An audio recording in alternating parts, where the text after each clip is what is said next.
வெப்பாசி என்ற பெயரமைப்பின் ஆதரவுடன் அகில இந்திய புகழ்மிக்க புத்தக நிறுவனமான மத்திய அரசின் புத்தக நிறுவனமான நேஷனல் புக் ட்ரஸ்ட் என்ற கீர்த்திமிக்க அமைப்போடு இணைந்து பெரம்பலூர் மக்கள் பண்பாட்டு மன்றம் முன்னின்று நடத்துகிற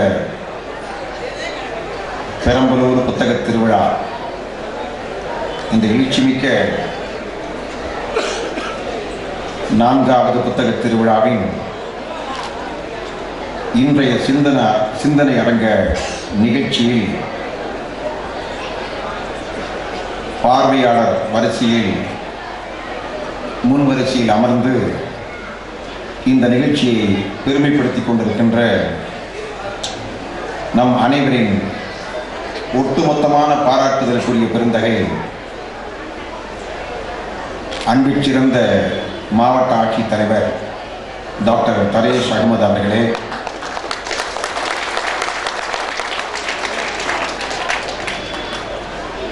மேடையிலே அமர்ந்து இந்த நல்ல நிகழ்ச்சியை ஒருங்கிணைத்துக் கொண்டிருக்கின்ற ஸ்ரீ ராமகிருஷ்ணா கல்வி நிறுவனங்கள் பெரம்பலூரில் புகழ்பூத்த கல்வி நிறுவனமாக திகழ்கிற ஸ்ரீ ராமகிருஷ்ணா கல்வி நிறுவனங்களுடைய நிறுவன செயலாளர் அன்பு சகோதரர் MS விவேகானந்தன் அவர்களே, இந்த அருமையான நன்னாளில் அற்புதமான ஒரு பட்டிமன்றத்தை நடுவராக இருந்து மிக ஏற்றதொரு தலைப்பில் இலக்கியங்களை வாசிப்பதனால் ஏற்படுவது மன மகிழ்ச்சியே மன எழுச்சியே என்ற சிந்தனை பூர்வமான ஒரு அற்புதமான தலைப்பில் நடுவராக இருந்து பட்டிமன்றத்தை மிகச்சிறப்பாக நடத்துவதற்கு வருகை புரிந்திருக்கின்ற நம் அனைவரின் ஒட்டுமொத்தமான பாராட்டுதலுக்குரிய பெருந்தகை பெரம்பலூரில் மட்டுமல்ல உலகெங்கும் இருக்கிற தமிழர்களுக்கு அறிமுகமான மரியாதைக்குரிய பேராசிரியர் பெருந்தகை கலைமாமணி முனைவர் கு ஞானசம்பந்தன் அவர்களே, அவர் தலைமையில் பட்டிமன்றத்தில் பாங்குற சிறப்புமிக்க வாதங்களை எடுத்து வைப்பதற்காக முன்வந்திருக்கின்ற செந்தமிழ் நாவலர்களே, இந்த அருமையான அவையில் அமர்ந்திருக்கின்ற ஆட்சித்தலைவரின் அன்பான அழைப்பை ஏற்று வருகை புரிந்திருக்கின்ற அன்பு சிறந்த அரசு அலுவலர்களே, பல்வேறு கல்வி நிலையங்களின் தாளாளர் பெருமக்களே, ஆசிரியர் பெருமக்களே, வாசகர்களே, இந்த பெரம்பலூர் புத்தக திருவிழாவை பெருமைப்படுத்திக் கொண்டிருக்கின்ற சென்னையில் இருந்து மட்டுமல்ல இந்த மாநிலத்தின் பல்வேறு மிக முக்கியமான பகுதிகளில் இருந்து தலை சிறந்த புத்தகங்களை அச்சிட்டு கொண்டு வந்து நமக்கு கொடுப்பதற்காக வந்திருக்கின்ற மிகச்சிறந்த பதிப்பாளர் பெருமக்களே, அந்த பதிப்பகங்களில் பணியாற்றக்கூடிய ஊழியர் தோழர்களே, இரவென்றும் பகலென்றும் பாராமல் இந்த புத்தக திருவிழாவை வெற்றிகரமாக நடத்துவதற்கு தூணாக இருந்து செயல்பட்டுக் கொண்டிருக்கின்ற ஆட்சித்தலைவரின் தலைமையேற்று ஒரு பெரும் பட்டாளம் போல் களத்தில் இறங்கியிருக்கின்ற அன்பு சிறந்த நண்பர்களே, படைப்பாளிகளே, சிந்தனையாளர்களே, கல்வியாளர்களே, சகோதர சகோதரிகளே, மாணவ செல்வங்களே, இந்த நல்ல செய்தியை உலகெங்கும் எடுத்துச் செல்வதற்காக வந்திருக்கின்ற செய்தியாளர் பெருமக்களே, ஊடகவியல் நண்பர்களே, அனைவருக்கும் மகிழ்ச்சிகரமான மாலை வணக்கத்தை தெரிவித்துக் கொள்கின்றேன். உள்ளபடியே பெரம்பலூர் புத்தக திருவிழா அரங்கத்திற்குள் ஒரு 2 மணி நேரத்திற்கு முன்பு ஈரோடு மாநகரத்தில் இருந்து வந்து சேர்ந்த பிறகு உள்ளே இருக்கிற அரங்கங்கள் ஒவ்வொன்றாக போய் பார்த்தோம். ஏறத்தாழ உள்ளே அரங்குகள் அமைத்திருக்கின்ற பதிப்பாளர்களும் விற்பனையாளர்களும், பாதி பேர் பதிப்பாளர்கள், பாதி பேர் விற்பனையாளர்கள். இவர்களெல்லாம் ஏற்கனவே நமக்கு நன்கு அறிமுகமானவர்கள். 10 ஆண்டு காலமாக ஈரோடு புத்தக திருவிழாவில் அரங்குகள் அமைக்கக்கூடிய அற்புதமான பதிப்பாளர்கள். ஒவ்வொரு அரங்கமாக சென்று வெளிவந்திருக்கிற புதிய புத்தகங்களை அனைத்தையும் பார்த்து அத்தனை புத்தகங்களையும் அவர்கள் சிரமேற்கொண்டு இந்த பெரம்பலூர் புத்தக திருவிழாவை மதித்து இந்த பெரம்பலூர் பகுதியில் இருக்கிற பொதுமக்கள், கிராமப்புறங்களில் இருக்கிற பொதுமக்களை கூட மதித்து அந்த மிகச்சிறந்த புத்தகங்களை எல்லாம் தேடி தேடி வந்து புரிந்து அவர்கள் வாங்குவார்கள், அவர்கள் பயன்படுத்துவார்கள் என்ற நல்ல நம்பிக்கையோடு வந்திருக்கின்ற அந்த பதிப்பாளர்களை பார்க்கிற போது நான் பரவசமடைந்தேன். நான் அவர்களை பார்த்து நேரடியாக நன்றி சொன்னேன். இந்த பெரம்பலூர் பகுதியில் இருப்பவர்கள் மட்டுமல்ல, பக்கத்திலே அரியலூர் பகுதி, இன்னும் பல்வேறு பகுதியில் இருக்கக்கூடியவர்கள் அத்தனை பேருக்கும் சேர்ந்து நடக்கிற புத்தக திருவிழா இது ஏதோ அந்த பெரம்பலூர் நகரத்துக்கு மட்டுமல்ல, அல்லது பெரம்பலூர் சுற்றி இருக்கக்கூடிய கிராமப்புறங்களுக்கு மட்டுமல்ல, இது அண்டை மாவட்டங்களுக்கும் சேர்ந்து நடக்கிற புத்தக திருவிழாவாக இது பரிணாம வளர்ச்சி பெற்றிருப்பதை என்னால் உணர முடிகிறது. இத்தகைய புத்தக திருவிழாவை தொடர்ந்து 4 ஆண்டுகள், இது 4வது ஆண்டு, 4வது ஆண்டாக இந்த புத்தக திருவிழாவை முன்னின்று நடத்துவதற்கான முறையில் ஆட்சித்தலைவராக இருந்து இப்பகுதி மக்களுக்கு, மாவட்ட மக்களுக்கு இவ்வளவு ஒரு அருமையான வாய்ப்பை வழங்கி இருக்கிற நம்முடைய மாவட்ட ஆட்சித்தலைவர் அவர்களுக்கு இந்த பயனாளிகள், லட்சக்கணக்கான பயனாளிகள் சார்பில் நான் நன்றி பாராட்டுகிறேன். 10 ஆண்டு காலமாக ஈரோடு புத்தக திருவிழாவை நடத்தி முடித்த பிறகு புத்தக திருவிழா நடத்துவது எவ்வளவு சிரமம், எத்தனை சிக்கல்கள் இருக்கின்றன, எத்தனை பிரச்சனைகள் இருக்கின்றன, எத்தனை சவால்கள் இருக்கின்றன, இது எத்தகைய இன்னல்கள் இருக்கின்றன என்பதை நம்மால் உணர முடியும். ஏதோ போய் நேரடியாக பதிப்பாளர்களை அழைத்தால் அவர்கள் உடனே வந்து விடுவதில்லை. சென்ற ஆண்டு இல்லாத சில பதிப்பாளர்களை இப்போது நான் பார்த்தேன். சென்ற ஆண்டு அவர்கள் இல்லை. அதற்கும் போன ஆண்டு இதே பெரம்பலூரில் நான் வந்திருக்கின்றேன். பெரம்பலூர் புத்தக திருவிழா தொடங்கிய அந்த ஆண்டில் இருந்து இந்த ஆண்டு வரை ஆண்டுக்கு ஒரு முறை வருகிற வாய்ப்பினை நான் பெறுகிறேன். அந்த வாய்ப்பு வருகிற போதெல்லாம் உள்ளே சென்று ஒரு சுற்றி பார்ப்பது மட்டுமல்ல, எந்தெந்த பதிப்பாளர்கள் வந்திருக்கிறார்கள், கீர்த்தி மிக்க எந்த பதிப்பாளர்கள் வந்திருக்கிறார்கள், புதிய புத்தகங்களை கொண்டு வந்தவர் எந்த பதிப்பாளர் வந்திருக்கிறார்கள் என்று பார்க்கிற போதெல்லாம் ஒரே ஆண்டில் அவர்கள் வந்து விடுவதில்லை. ஒவ்வொரு ஆண்டாக பயிற்சி பெற்று, தேர்ச்சி பெற்று, அறிமுகப்பட்டு இந்த பெரம்பலூர் பகுதி மக்கள் நம்முடைய புத்தகங்களை புரிந்து கொள்வார்கள் என்ற நம்பிக்கை அவர்களுக்கு ஏற்பட்ட பிறகுதான் அவர்கள் களம் இறங்குவார்கள். மிக மிக கீர்த்தி மிக்க பதிப்பாளர்கள் இருக்கிறார்களே, அவர்களுக்கு விளம்பரம் தேவையில்லை. அவர்கள் இங்கு வந்து கடை விரித்துத்தான் புத்தகம் விற்பனையாக வேண்டும் என்பது இல்லை. 50க்கும் மேற்பட்ட அயல்நாடுகளே வாழக்கூடிய தமிழர்கள் அந்த பதிப்பகங்களை அறிந்திருக்கிறார்கள். நேரடியாக அந்த பதிப்பகங்களை தொடர்பு கொள்கிறார்கள். அவர்கள் அச்சடிக்கிற புத்தகங்களை அவர்கள் விற்று தீர்க்க முடியவில்லை. அந்த அளவுக்கு அவர்கள் பரபரப்பாக இருக்கிறார்கள். சென்னையில் போய் இந்த புகழ்மிக்க பதிப்பாளர்களை சந்திக்கவே முடியாது. ஊழியர்களை சந்திக்கலாம், உரிமையாளர்களை சந்திக்க முடியாது. அந்த அளவுக்கு பதட்டத்தோடும் பரபரப்போடும் விற்பனையில் மூழ்கி ஏற்கனவே உலக சந்தையை பிடித்திருக்கிற அந்த பெரும் பதிப்பாளர்கள் நம்முடைய பெரம்பலூருக்கு வர வேண்டும் என்ற அவசியம் இல்லை. ஆனால் நம்முடைய மாவட்ட ஆட்சித்தலைவர் அவர்கள் சிரத்தை எடுத்து, தனித்த முயற்சி எடுத்து, நாங்கள் எப்படி மக்கள் சிந்தனை பேரவையின் சார்பாக இதை ஒரு சமூக கடமையாக கருதுகிறோமோ, மக்களிடத்திலே ஒரு வாசிப்பு இயக்கத்தை உருவாக்க வேண்டும். வாசிப்பை மக்கள் மையப்படுத்த வேண்டும். வாசிப்பு என்றால் அறிவாளிகள் மட்டும் வந்து புத்தகத்தை வாங்குவதல்ல. முதலில் அந்த கருத்தை சாதாரண மக்களிடத்திலே கொண்டு போய் சேர்ப்பது நமது கடமையாக இருக்கிறது. யாருக்காக இந்த புத்தக திருவிழா? பெரம்பலூர் நடக்கிற புத்தக திருவிழா யாருக்காக?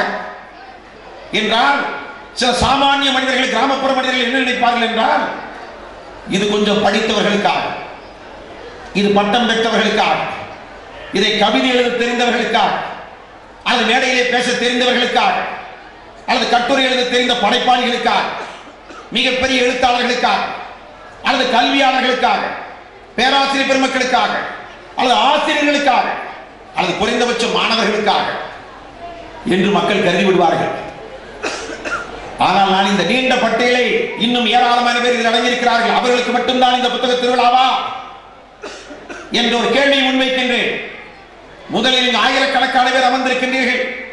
நாம் செய்ய வேண்டிய ஒரு மகத்தான கடமை என்னவென்றால், பெரம்பலூர் மாவட்டத்திலும் இன்னொரு பக்கத்தில் இருக்கிற மாவட்டங்களில் இருக்கிற சாமானிய மக்கள் இருக்கின்றார்களே, கிராமப்புறத்திலே பணியாற்றக்கூடிய கிராமப்புற பாட்டாளி மக்கள், எழுத படிக்க தெரிந்த அனைவருக்குமான புத்தக திருவிழா இது.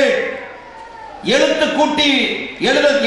கூட்டி வாசிக்க தெரிந்தால், யாருக்கெல்லாம் வாசிக்க தெரிகிறதோ, நிதானமாக மெதுவாக எழுத்து கூட்டி வாசிக்க தெரிகிறதோ, அவர்கள் 4ஆம் வகுப்பு படித்திருந்தாலும் சரி, 5ஆம் வகுப்பு படித்திருந்தாலும் சரி, அவர்களுக்கான புத்தக திருவிழா இது. தொழிலாளிகளுக்கான புத்தக திருவிழா, தாய்மார்களுக்கான புத்தக திருவிழா, கிராமப்புற விவசாயிகளுக்கான புத்தக திருவிழா, பொதுவாகவே இது மக்களுக்கான புத்தக திருவிழா என்ற உணர்ச்சியை அனைவருக்கும் ஊட்ட வேண்டியது நமது கடமை. ஆகவே மக்கள் ஆட்சித் தலைவராக இருக்கிற நம்முடைய மரியாதைக்குரிய ஆட்சித் தலைவர் ஒரு மக்கள் புத்தக திருவிழாவை உருவாக்கி இருக்கிறார் என்று என்னால் வலுவாக சொல்ல முடியும். தமிழகம் எங்கும் நடைபெற்றுக் கொண்டிருக்கிற புத்தக திருவிழாவுக்கு செல்கிற வாய்ப்பினை நாம் பெறுகிறோம். நம்முடைய மரியாதைக்குரிய கு. ஞானசம்பந்தன் பேராசிரியர் பெருந்தகை அவர்கள் 2005ஆம் ஆண்டு ஈரோடு புத்தக திருவிழா முதலே தொடங்கிய போது முதல் ஆண்டு அவர் சொற்பொழிவாற்ற வந்திருக்கின்றார்கள். அதே போல இந்த ஆண்டு 10வது ஆண்டு இப்போது புத்தக திருவிழா நடைபெற்று முடிந்திருக்கிறது. அப்போது வந்திருக்கிறார்கள். ஈரோடு புத்தக திருவிழாவுக்கு தொடர்ந்து வந்து அங்கு அற்புதமான தனித்தனி தலைப்புகளை உரை நிகழ்த்தி அந்த மக்களிடத்திலே நல்ல கருத்தை கொண்டு சென்ற அந்த பங்களிப்பை செலுத்திய ஒரு பெருந்தகை கு. ஞானசம்பந்தன் அவர்கள். நான் ஏன் இந்த இடத்திலே சுட்டி காட்டுகிறேன் என்றால், இந்த புத்தக திருவிழா பரிணாம வளர்ச்சி பெற்றிருப்பதை பரிபூர்ணமாக நான் உணர்கிறேன். அற்புதமான முறையிலே ஒவ்வொரு சின்ன சின்ன விஷயத்திலும் வளர்ச்சி பெற்றிருக்கிறது. சென்ற ஆண்டு வரை வராத புகழ்பூத்த புத்தக நிறுவனங்கள் இந்த ஆண்டு வந்திருக்கின்றார்கள். அதை முழுமையாக நாம் பயன்படுத்திக் கொள்ள வேண்டாமா? வந்தவர்கள் திரும்பி சென்ற பிறகு இப்படி புத்தம்பது புதிய அருமையான நிறுவனங்கள் வந்திருக்கிறார்கள். நல்ல புத்தகங்களை கொண்டு வந்திருக்கிறார்கள். சென்ற ஆண்டே வந்த புத்தக நிறுவனங்கள் கூட புதிதாக நூற்றுக்கணக்கான புத்தகங்களை அறிமுகப்படுத்தி இருக்கிறார்கள். சென்ற ஆண்டு நிறுவனம் வந்திருக்கும், ஆனால் அந்த புத்தகம் இருந்திருக்காது. ஆகவே முழுமையான முறையிலே பயன்படுத்திக் கொள்வதற்கான நல்ல சூழல் இருப்பதாக நான் உணர்கின்றேன். அது மட்டுமல்ல, தொடக்கத்திலேயே ஒரு அழுத்தமான கருத்தை நான் பதிவு செய்கின்றேன். தமிழகத்தில் எந்த ஒரு மாவட்டத்திலும் 3 ஆண்டு காலத்திற்கு மேல் தொடர்ந்து இருந்து 4வது ஆண்டு புத்தக திருவிழாவை நடத்துகிற வாய்ப்பினை ஆட்சித் தலைவர்கள் பெறவில்லை.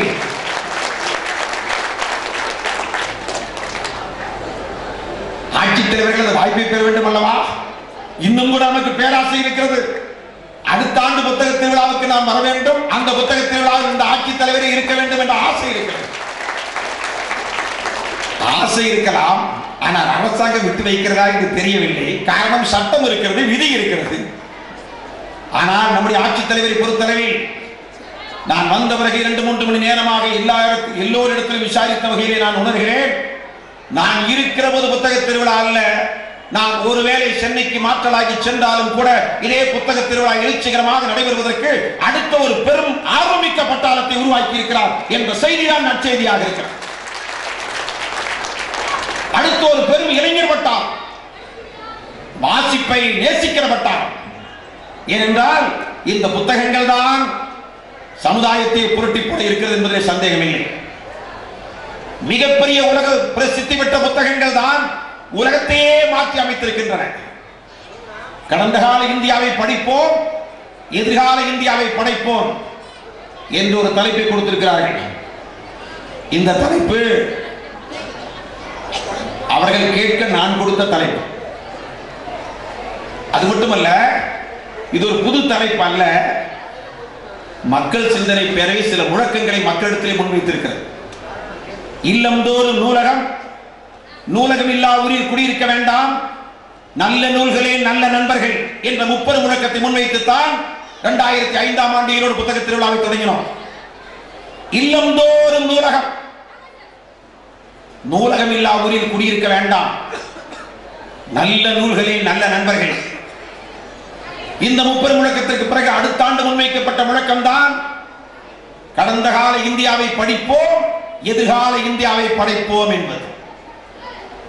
அதற்கடுத்த ஆண்டு ஈரோடு புத்தக திருவிழா ஒரு முழக்கத்தை முன்வைத்தோம்.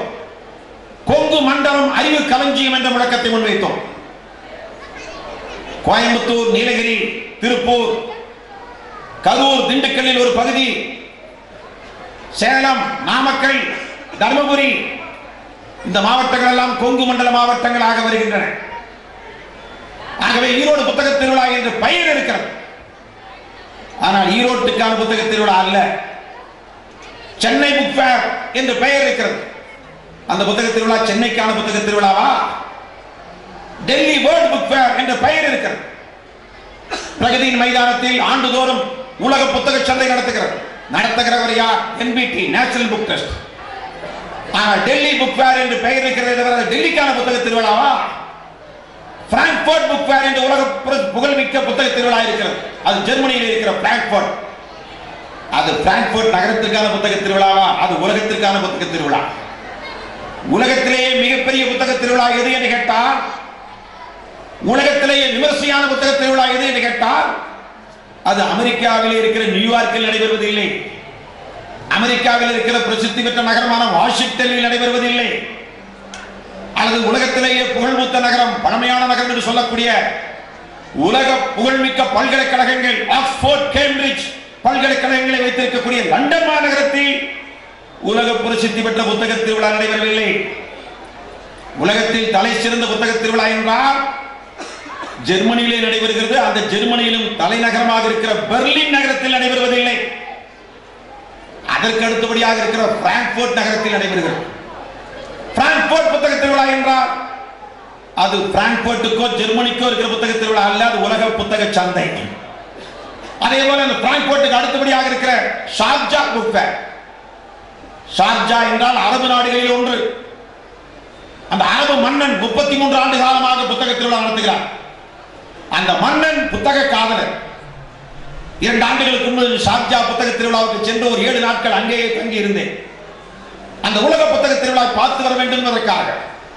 அந்த புத்தக திருவிழாவுக்கு பெயர் அந்த மன்னன் பெயரை வைக்கவில்லை, அதற்கு பதிலாக ஷார்ஜா புக் ஃபேர் என்றுதான் வைத்திருக்கிறார். அப்படி என்றால் அது ஷார்ஜாவுக்கான புத்தக திருவிழாவா? இல்லை, அது உலகத்திற்கான புத்தக திருவிழா. அதே போல ஈரோடு புத்தக திருவிழா என்று பெயர் இருந்தாலும் அது ஈரோடு மாவட்டத்திற்கானதல்ல, தேசிய தரத்தோடு கூடிய மாநிலம் தழுவிய புத்தக திருவிழா என்று மக்கள் சிந்தனை பேரவை அறிவித்தது. நான் ஏன் இதை குறிப்பிடுகின்றேன் என்றால், அத்தகைய புத்தக திருவிழாவை கொங்கு மண்டலம் அறிவு களஞ்சியம் என்று நாங்கள் அறிவித்தோம். ஒரு 3 ஆண்டுகளில் நாங்கள் ஏற்கனவே அறிவித்த அந்த முழக்கத்தை நாங்கள் திரும்ப பெற்றுக் கொள்கிறோம் என்று மேடையில் அறிவித்தோம். ஏன் தெரியுமா? நம்முடைய பேராசிரியர் பெருந்தகை அவர்கள் ஊராக இருக்கிற மதுரை மாநகரத்தில் இருந்து ஈரோடு புத்தக திருவிழாவுக்கு நூற்றுக்கணக்கான பேர் ஆண்டுக்கு ஒரு முறை வந்து 4 நாட்கள் 5 நாட்கள் தங்கி இருக்கிறார்கள் விடுதிகளில். அதே போல ராமேஸ்வரத்தில் இருந்து வருகிறார், கன்னியாகுமரியில் இருந்து வருகிறார், திருநெல்வேலியில் இருந்து வருகிறார், ஏன் சென்னையில் இருந்து வருகிறார். இப்படி தமிழ்நாடு பூராவிலும் இருந்து ஈரோடு புத்தக திருவிழாவுக்கு வருகிற போது நாம் சின்ன வட்டத்தில் கொங்கு மண்டலம் என்ற முழக்கத்தை முன்வைக்க கூடாது என்பதற்காக மேடையிலேயே சொல்லிவிட்டோம், இது கொங்கு மண்டலத்திற்கான புத்தக திருவிழா அல்ல, நாங்கள் வைத்த முழக்கத்தை திரும்ப பெற்றுக் கொள்கிறோம் என்று சொன்னோம். நான் ஏன் இந்த பின்புலத்தை சொல்கின்றேன் என்றால், ஆண்டுக்கு ஆண்டு புத்தக திருவிழா மெருகேற வேண்டும் அல்லவா, புதிய புதிய அம்சங்கள் புகுத்தப்பட வேண்டும் அல்லவா. இந்த உலக திரைப்படங்களை கொண்டு வந்திருக்கிறார்கள், இயற்கை தானியங்களை அறிமுகப்படுத்தி இருக்கிறார்கள். உள்ளே செல்கிற போது அரசாங்கம் கொண்டு வந்திருக்கிற திட்டங்களை மக்களுக்கு சரியான முறையில் அறிமுகப்படுத்துவதற்கான முறையில் அரங்குகள் அமைத்திருக்கிறார்கள். அதில் என்னை கவர்ந்த ஒரு அம்சத்தை இந்த இடத்தில் நான் நிச்சயமாக பதிவு செய்ய வேண்டும். அங்கன்வாடி என்றால் 5 வயதுக்குட்பட்ட குழந்தைகள், அதிலும் அரசு பள்ளிக்கூடத்துக்கு செல்லக்கூடிய அந்த தகுதிமிக்க அந்த குடும்பத்தில் இருந்து வந்த குழந்தைகள், வறுமை கோட்டு கீழே வாழக்கூடிய அந்த பாமர மக்களின் சாதாரண மக்களின் குழந்தைகள், அந்த குழந்தைகள் மற்ற குழந்தைகளைப் போலவே கோடீஸ்வரர் வீட்டு குழந்தைகள், அந்த குழந்தைகள் எப்படி குதூகலமாக இருக்குமோ மகிழ்ச்சிகரமாக இருக்குமோ அதே மாதிரி குறைந்தபட்சம் அந்த குழந்தை பருவத்திலாவது அந்த வேறுபாடு தெரியாமல் மற்றற்ற மகிழ்ச்சியோடு அவர்கள் இருக்க வேண்டும் என்பதற்காக ஆண்டுக்கு 100 அங்கன்வாடி என்று கணக்கெடுத்து 3 ஆண்டுகளில் 300 அங்கன்வாடிகளில் உலகத்தரத்தோடு கூடிய கருவிகளை உள்ளே அமைத்து அந்த குழந்தைகள் குதூகலமாக விளையாடுவதற்கு களமமைத்த ஆட்சித்தலைவரை நான் நெஞ்சார பாராட்டுகிறேன். அவ்வாறு அந்த குருத்துகளாக இருக்கிற குழந்தைகள் மீது பாசம் இருக்கிற காரணத்தால் தான் பள்ளி மாணவர்கள் மீது நீங்கள் பாசம் வைத்திருக்கிறீர்கள். கூட்டம் நடந்து கொண்டிருக்கிற போது ஆட்சித்தலைவர் அருகில் யாராவது வருவார்களா? இங்கு கான்ட்ராக்டர்கள் வருவதில்லை கையெழுத்து வாங்குவதற்கு. ஆனால் பள்ளி குழந்தைகள் வரிசையாக வந்து ஆட்டோகிராஃப் கையெழுத்து வாங்கி செல்கிறார்களே, நான் உள்ளபடியே பாராட்டுகிறேன். ஆகவே இந்த புத்தக திருவிழா அந்த அம்சத்தை வெளிப்படுத்துகிறது. ஆகவே இந்த அருமையான சூழலில் கடந்த கால இந்தியாவை படிப்போம், எதிர்கால இந்தியாவை படைப்போம் என்று சில மணித்துளிகள். ஏனென்றால் பேராசிரியர் பெருந்தகை நான் கூட உள்ளே நுழைகிற போது நண்பர் விவேகானந்தரிடத்திலே ஒன்று சொன்னேன். பேராசிரியரை நான் பேசி முடித்த பிறகு வர சொல்லுங்கள். ஒரு பள்ளிக்கூடத்தில் மாலை நேரத்தில் பேசிக் கொண்டிருப்பதாக கேள்விப்பட்டேன். ஒரு பள்ளியில் பேசி முடித்து விட்டு அவசர அவசரமாக வருகிறார். கொஞ்சம் நன்றாக ஓய்வு எடுத்து விட்டு வரட்டும். 6 மணியிலிருந்து 7 மணி வரை பேசுகிற பொறுப்பு எனக்கு இருக்கிறது அல்லவா? ஆகவே அதை பேசி முடித்து விடுகிறேன், அதற்கு பிறகு சாவகாசமாக வரட்டும், ஒன்று அவசரம் இல்லை என்று அவரிடத்திலே சொன்னேன். ஆனால் அந்த பேராசிரியர் பெருந்தகை அவருக்கு தெரியும் நான் இப்போதான் பேச தொடங்கி இருக்கிறேன் என்பது அவருக்கு தெரியும். இருந்தாலும் அவருக்கு பெருந்தன்மை, இவர் பேச்சையும் கேட்கலாமே என்று வந்திருக்கிறார். எங்களுக்கு அவ்வளவு சகோதரத்துவமான நட்பும் உள்ளவர். ஆகவே நான் அவர் இந்த இடத்தில் ஒரு பட்டிமன்றம் நடத்துவதென்றால் எவ்வளவு நேரம் ஆகும், வாத பிரதிவாதங்கள் எப்படி நடக்கும், அதை எத்தனை பேர் ஆர்வத்தோடு இந்த பட்டிமன்றம் கேட்க என்பதற்காக வரிந்து கட்டிக் கொண்டு வந்திருப்பீர்கள் என்பதையும் நான் அறிவேன். ஆனால் இந்த பட்டிமன்றம் வெறும் சிரிக்க வைக்க மட்டுமல்ல, உங்களை சிந்திக்க வைப்பதற்காகவும் இருக்கிற பட்டிமன்றம் என்பதை தலைப்பில் இருந்து உணர்ந்திருப்பீர்கள். ஆகவே அத்தகைய பட்டிமன்றத்தை நீங்கள் கேட்க வேண்டும் என்பதற்காக சில மணித்துளிகள் கோடிட்டு காட்டி, அந்த தலைப்பை கோடிட்டு காட்டி விடைபெறுவது பொருத்தம் என்று கருதுகிறேன். கல்வி அதுதான் இப்ப 65 ஆண்டு கால சுதந்திரத்திற்கு பிறகு இமய முதல் குமரிமுனை வரை ஒவ்வொரு குடிமகனும் கவனம் செலுத்த வேண்டிய பகுதி கல்வி. ஆகவே அந்த கல்வி என்று சொல்லக்கூடிய ஒரு அம்சத்தை நான் இந்த இடத்திலே பதிவு செய்கிற போது நான் ஒரு வரலாற்று சம்பவத்தை நினைவு கூற வேண்டும். 1881 நீங்கள் கொஞ்சம் மனதுக்குள்ளே கணக்கு போட்டுக் கொள்ளுங்கள். 1881 அப்போது அமெரிக்க தேசத்தில் உள்நாட்டு யுத்தம் நடந்து கொண்டிருந்தது. உள்நாட்டு போர், பனிப்போர் நடந்து கொண்டிருந்தது. எந்த நேரத்தில் என்ன நடக்கும் என்று தெரியாது. திகில் திருப்பங்கள், 1000 திகில் திருப்பங்கள் நேர்ந்த காலம் 1881. அப்போது என்ன ஆயிற்று தெரியுமா? உலகத்தில் புகழ்மிக்க பல்கலைக்கழகங்களில் ஒன்று ஏல் பல்கலைக்கழகம். அந்த ஏல் பல்கலைக்கழகம் இழுத்து பூட்டியாகிவிட்டது. பல்கலைக்கழகத்தையே பூட்டி விட்டார்கள். பூட்டி விட்டது மட்டுமல்ல, பல்கலைக்கழகத்தை திறக்கக்கூடாது, ஆசிரியர் பெருமக்கள் யாரும் வரக்கூடாது, பாடம் நடத்துவதற்கு வரக்கூடாது, மாணவர்கள் படிப்பதற்கு வரக்கூடாது என்று தடை போட்டு விட்டார்கள். ஆகவே எந்த பல்கலைக்கழகம் நடக்கவில்லை. அந்த ஏழு பல்கலைக்கழகத்துக்கு கீழ் சில கல்வி நிறுவனங்கள், கல்லூரிகள் இருக்கின்றன. அத்தனை கல்லூரிகளும் பூட்டப்பட்டு விட்டது. ஆனால் அந்த ஒட்டுமொத்தமான ஏழு பல்கலைக்கழகத்துடைய தலைவராக திகழ்ந்த ஒரு பேராசிரியர், வைஸ் சான்சலர் சொல்லுகிறோம் அல்லவா, அதுபோல அந்த ஏழு பல்கலைக்கழகத்துடைய தலைவர் சமுதாய உணர்வுமிக்கவர், கல்வியின் மீது மிகப்பெரிய நாட்டம் கொண்டவர், கல்வியின் முக்கியத்துவத்தை முழுமையாக உணர்ந்தவர். அத்தகைய ஒரு மாபெரும் தலைவர், வணங்கத்தக்க ஒரு மாபெரும் கல்வியாளர் என்ன செய்தார் தெரியுமா? ஏழு பல்கலைக்கழகம் அந்த கல்லூரிகள் சில நாட்களில் திறக்கும் என்று எதிர்பார்த்தார். ஆனால் உள்நாட்டு யுத்தம் முடிந்தபாடு இல்லை. அந்த பனிப்போர் முற்றுப்புள்ளிக்கு வரவில்லை, நீட்டித்துக் கொண்டே போயிற்று. ஒரு நாள் என்ன முடிவு செய்தார் என்றால், பல்கலைக்கழகம் திறக்காவிட்டாலும் தினசரி அந்த பல்கலைக்கழக கல்லூரி வளாகத்திற்குள் செல்ல வேண்டும். அங்கிருக்கிற ஒரு பெரிய தேவாலயம் இருக்கிறது, அங்கே இருக்கக்கூடிய மாதா கோயில் மணி ஓசை என்று சொல்கிறோமே, அதுபோல ஒரு பெரிய மணி கட்டப்பட்டிருக்கிறது. அந்த கல்லூரி வளாகத்திற்குள்ளே இருக்கக்கூடிய அந்த தேவாலயத்தில் இருக்கிற பெரிய மணி, அந்த மணியிலே ஒரு கயிறு தொங்குகிறது. தினசரி அந்த பல்கலைக்கழகத்தின் தலைவர், அவர் பெயர் ஈவெல் என்பது. அந்த ஈவெல் என்று சொல்லக்கூடிய கல்வியாளர், பல்கலைக்கழகத்துடைய தலைவர், தினசரி என்ன செய்தார் என்றால், அவர் மட்டும் தனியாக அந்த கல்லூரிக்குள்ளே சென்று தொங்கிக் கொண்டிருக்கிற அந்த கயிறை பிடித்து அந்த தேவாலயத்தில் இருக்கிற மணியை ஒரு முறை அல்ல, இருமுறை அல்ல, திரும்ப திரும்ப அடித்தார். தினசரி அடித்தார். சரி, உள்ளே மாணவர்கள் வருகிறார்களா? இல்லை. பேராசிரியர் பெருமக்கள் வருகிறார்களா? இல்லை. பாடம் நடக்கிறதா? இல்லவே இல்லை. ஆனால் படிப்போர் இருந்து கொண்டிருக்கிறது. இருந்தாலும் ஒரே ஒரு நாள் கூட இடைவெளி விடாமல், ஞாயிற்றுக்கிழமை கூட இடைவெளி விடாமல் அவர் வந்தார். வருகை புரிந்து மணி அடித்தார். ஒரு அரை மணி நேரம் மணி அடிப்பது, பிறகு வீட்டுக்கு செல்வது. என்ன ஆச்சரியம் என்றால், மழை கொட்டுகிறது, ஆனாலும் அவர் அந்த நேரத்தில் வந்து விடுவார். கொட்டுகிற மழையில் மணி அடிப்பார். இப்படி எத்தனை நாட்கள் மணி அடித்தார் தெரியுமா? 7 ஆண்டுகள் தொடர்ந்து மணி அடித்தார். 7 ஆண்டுகள் ஆசிரியர் பெருமக்கள் வரவில்லை, ஒரே ஒரு மாணவன் கூட வரவில்லை. ஆனால் அந்த கல்வியாளர், அந்த பல்கலைக்கழகத்துடைய தலைவர் தன்னுடைய கண்டனத்தை வெளிப்படுத்தும் பொருட்டு, தன்னுடைய ஆத்திரத்தை வெளிப்படுத்தும் பொருட்டு, தன்னுடைய ஆதங்கத்தை வெளிக்காட்டும் பொருட்டு, அந்த கல்வியின் முக்கியத்துவத்தை அங்கிருக்கிற மக்கள் அத்தனை பேருக்கும் பறைசாற்றும் பொருட்டு அந்த மாதா கோயில் மணி ஓசையை 7 ஆண்டு காலம் அடித்தார். ஓய்வில்லாமல் அடித்தார். பாலடைந்த பங்களாக்கள் போல் சிதறடைந்து போய்விட்டன அந்த கட்டிடங்கள் 7 ஆண்டு காலத்தில். ஆனால் அது பற்றி அவர் கவலைப்படவில்லை. ஏனென்றால் அவர் ஒரு கிறிஸ்தவர். அவருக்கு அந்த வழியில் தான் போராட தெரிந்தது. அவர் போராட்ட யுக்தி அப்படி இருந்தது. நான் இந்த அருமையான அவையிலே சொல்ல விரும்புகின்றேன், அந்த ஒரு மனிதனுக்கு இருந்த அந்த கல்வி குறித்த கண்ணோட்டம் நம் அனைவருக்குமே இருக்க வேண்டும். இது போன்ற வரலாற்றில் ஆயிரக்கணக்கான நிகழ்ச்சிகள் நடந்திருக்கின்றன. நாம் இந்திய மண்ணில் நிச்சயமாக எத்தனையோ படையெடுப்புகள் நடந்திருக்கின்றன.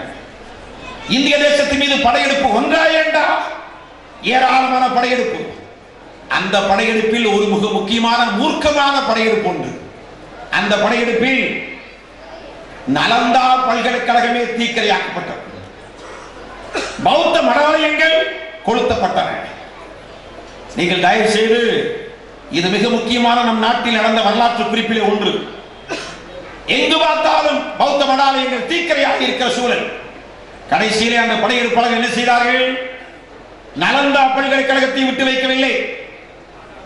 நலந்தா பல்கலைக்கழகம் என்றால் உலக புகழ்மிக்க இந்திய பல்கலைக்கழகம்.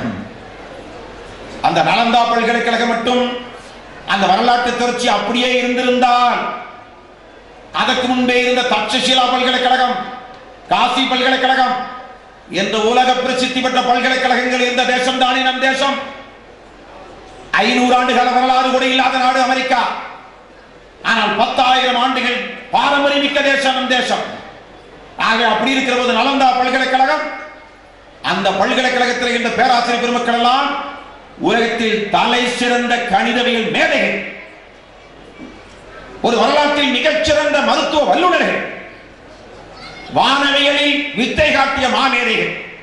இவர்கள் தான் நலந்தா பல்கலைக்கழகத்தினுடைய பேராசிரியர் பெருமக்களாக இருந்திருக்கிறார்.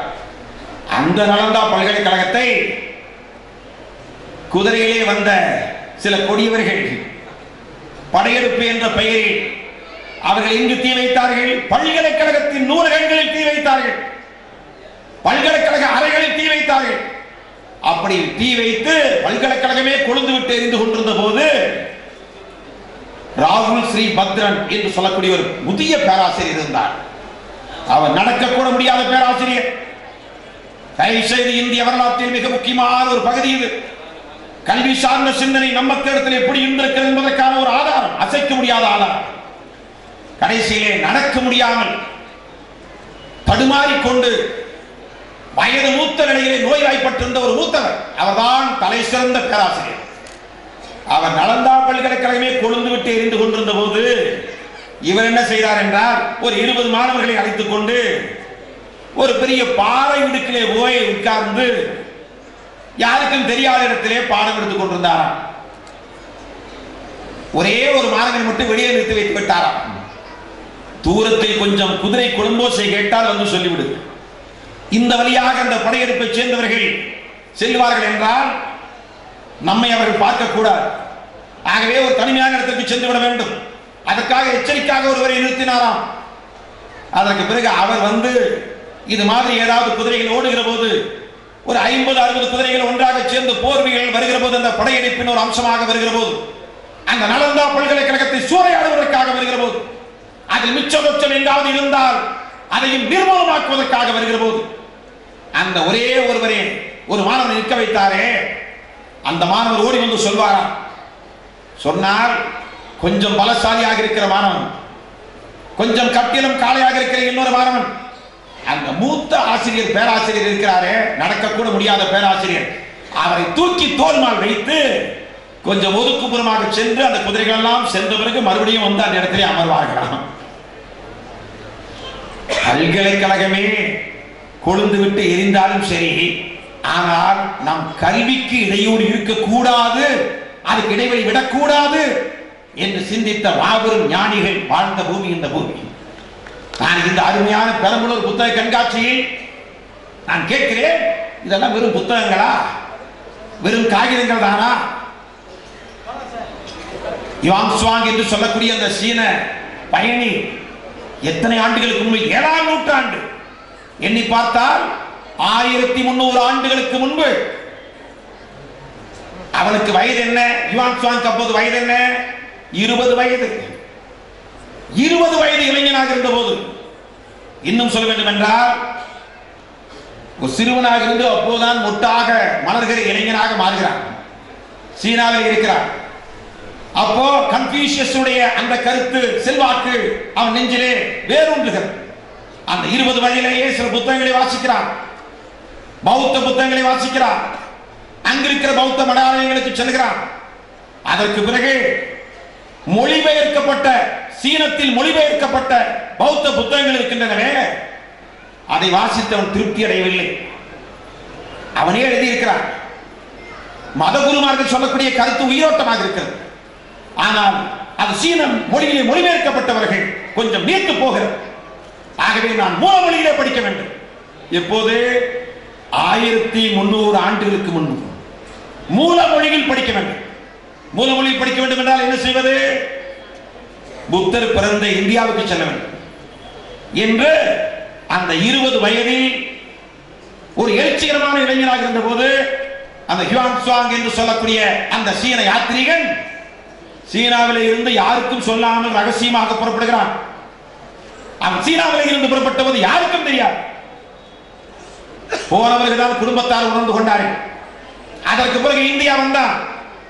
வந்த பிறகு பௌத்த மடாலயங்கள் இந்தியாவில் எங்கெங்கெல்லாம் இருக்கின்றனவோ அங்கெல்லாம் சென்றான். இந்தியாவில் அந்த மூல மொழியை படித்தான். அந்த மொழியை படித்து முடித்த பிறகு புத்தகங்களை வாசித்தார். புத்தகங்களை வாசித்து எத்தனை ஆண்டு காலம் இந்தியாவில் இருந்தான் தெரியுமா? 16 ஆண்டு காலம். அவன் மொத்தத்தில் பயணம் மேற்கொண்டது 16 ஆண்டு காலம்.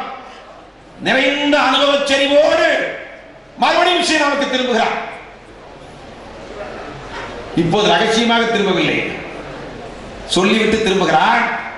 அங்கிருந்து அரசன் சொல்கிறான், இந்த நாட்டின் அனுமதி பெறாமல் இந்தியாவுக்கு சென்றிருக்கிறான். இந்தியாவுக்கு சென்று புத்தபிரான் தோன்றிய இடத்திலே இருந்து எந்தெந்த இடங்களில் எல்லாம் மௌனமாக அமர்ந்து தவம் புரிந்தாரோ அந்த இடத்துக்கு சென்று அந்த நாட்டில் இருக்கிற புத்தகங்களை எல்லாம் வாசித்து மதகுருமார்களுடைய கருத்துக்களை எல்லாம் கேட்டு ஞான பெட்டகமாக இந்த நாட்டுக்கு திரும்பி இருக்கிறான் என்பதை புரிந்து கொண்ட மன்னன் அந்த யாத்திரிகளை மன்னிக்கிறேன் முதல் வார்த்தை. இரண்டாவது வார்த்தை, அவனை ராஜோபச்சாரத்தோடு ஒரு அரசாங்கத்தினுடைய பிரதிநிதியாக இருந்து நானே வரவேற்கட்டும் என்று சொன்னான். அதற்கு பிறகு வரலாற்றிலேயே அந்த யுவான் சுவாங்குக்கு சீனாவிலே கிடைத்த அந்த இளம் துறவிக்கு கிடைத்த வரவேற்பு வேறு எவருக்கும் கிடைக்கவில்லை. அத்தனை மக்களும் சேர்ந்து வரவேற்றார்கள். வரவேற்று கடைசியில் மன்னனிடத்தில் அழைத்து சென்றார்கள். மன்னன் தனியாக அவரது அந்தரங்க அறைக்கு அழைத்து சென்று 4 நாட்கள் அவரிடத்தில் பேசினார். யுவான் சுவாங் இடத்திலே 4 நாட்கள் பேசினார். 4 நாட்கள் பேசிவிட்டு மன்னன் சொன்னார், நீங்கள் என்னென்னலாம் கொண்டு வந்திருக்கிறீர்கள் இந்தியாவில் இருந்து என்று கேட்டபோது, நாளை கொண்டு வந்து காட்டுகிறேன், இந்தியாவிலிருந்து என்னென்னவெல்லாம் நான் கொண்டு வந்திருக்கேன் என்பதை காட்டுகிறேன் என்று அடுத்த நாள் போகிற போது, இந்தியாவிலிருந்து நான் எடுத்துச் சென்றவைகள் இவைதான் என்று ஒரு பெரிய பொட்டலமாக கொண்டு போய் அந்த துணியிலே கட்டப்பட்ட பொட்டலத்தை அவிழ்த்து காட்டி, இதுதான் என்று அந்த மன்னரிடத்திலே காட்டினார். இந்த மன்னன் சாதாரணமான மன்னன் அல்ல, சர்வாதிகாரம் படித்தவன், செல்வாக்கு மிக்கவன். அவன் நினைத்தால் என்ன வேண்டுமானாலும் செய்ய முடியும். ஆனால் அப்படிப்பட்ட மன்னனிடத்தில் அத்தனையும் எடுத்து காட்டியவர்கள் என்ன இவையெல்லாம் என்றால், இந்தியாவிலிருந்து நான் கொண்டு வந்த இந்தியாவின் தலை சிறந்த பெட்டகங்களாக இருக்கிற புத்தகங்கள் 247 புத்தகங்களை கொண்டு வந்திருக்கிறேன். அப்படியே இந்திய அறிவின் சாரம் இந்த 247 பௌத்த மடாலயங்களிலிருந்து பெற்ற புத்தகம் உண்டு. அதே சமயத்தில் அது மட்டுமல்ல, அறிவியல் தொடர்புள்ள, அறவியல் தொடர்புள்ள அற்புதமான புத்தகங்கள் 247 புத்தகங்கள். இவைதான் என்னால் கொண்டு வர முடிந்தது. இன்னும் கொண்டு வருவதற்கு சுரங்கம் போல் ஏராளமாக இருக்கிறது இந்தியாவில். ஆனால் என்னால் இயன்றதை கொண்டு வந்திருக்கிறேன். இதெல்லாம் ஓலைச்சுவடியாக இருக்கிறது. நான் கேட்கிறேன், இன்று பெரம்பலூர் புத்தக திருவிழாவில் அந்த புத்தகங்களை பார்த்தால் கண்ணில் ஒத்திக் கொள்ளலாம் போல இருக்கிறது. இந்த கடந்த 10 ஆண்டு காலமாக அச்சுத்துறையில் ஏற்பட்ட முன்னேற்றம், ஆகிய உலக தரத்தோடு இந்திய புத்தகங்கள், தமிழக புத்தகங்கள் வெளிவருகின்றன. ஆனால் 1300 ஆண்டுகளுக்கு முன்பு அதுக்கு வாய்ப்பு இருந்ததா? புத்தகமாக காகித வடிவில் வருவதற்கு வாய்ப்பில்லை. அது ஓலைச்சுவடியிலே இருந்தது. அதைத்தான் கடைசியிலே அந்த மன்னன் சொல்கிறான், இது மட்டும்தானா என்று சொன்னபோது, இல்லை இல்லை, ஆள் உயர, ஆள் உயர என்றால் ஆள் உயர அல்ல, நின்று கொண்டிருப்பது போல புத்தர் சிலையை 150 சிலைகளை கொண்டு வந்திருக்கிறேன். அதை சீனாவில் முக்கியமான பகுதிகள் வைக்கலாம் என்று அதையும் சொன்னார். ஆகவே இந்த 2 விஷயங்களை மட்டும்தான் நான் கொண்டு வந்திருக்கிறேன். 247 647 புத்தகங்கள், 647 புத்தகங்கள். அதை உடனே என்ன செய்கிறார் என்றால், இதையெல்லாம் மொழிபெயர்ப்பதற்கான, சீன மொழியிலே மொழிபெயர்ப்பதற்கான ஏற்பாடு செய்ய வேண்டும் என்று சொல்லிவிட்டு, அதற்கு வேறு அறிஞர்களை பார்த்து நீங்கள் பயிற்சி கொடுங்கள், உங்களைப் போல தலை சிறந்த அறிஞர்கள், தலை சிறந்த ஞானிகள் எங்கள் அரசாங்கத்திற்கு வேண்டும். ஆகவே நீங்கள் அரசாங்க தலைவராக வந்து என்னிடத்தில் இருக்க வேண்டும். நான் மக்களுக்கு நல்ல காரியங்கள் ஆற்றுகிற போது எனக்கு ஆலோசகராக இருக்க வேண்டும் என்று யுவான் சுவாங்கை அந்த புனித யாத்திரை வந்த இந்தியாவுக்கு வந்து இந்தியாவின் பெருமையை சீனாவிலே மிகச்சிறந்த முறையிலே நிலைநாட்டிய ஒரு துறவியை கேட்கிறார். கடைசியில் அவர் சொன்னார், என்ன சன்மானம் நீங்கள் கொடுத்தீர்கள் என்றால், எவ்வளவுதான் நீங்கள் பெருந்தொகை கொடுத்தாலும் நான் இந்த நிர்வாக விஷயங்களுக்கு என்னால் வர இயலாது. நான் அறிவு தொடர்புள்ள அந்த துறையில் தான் நான் பணியாற்ற விரும்புகிறேன்.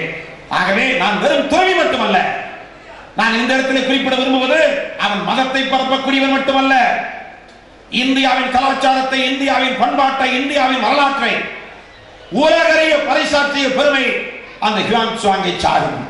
கடைசியில் என்ன செய்தார் என்றால், அந்த யுவான் சுவாங்கே உட்கார்ந்து அந்த புத்தகங்கள் அத்தனையும் சீன மொழியிலே மொழிபெயர்த்தார்.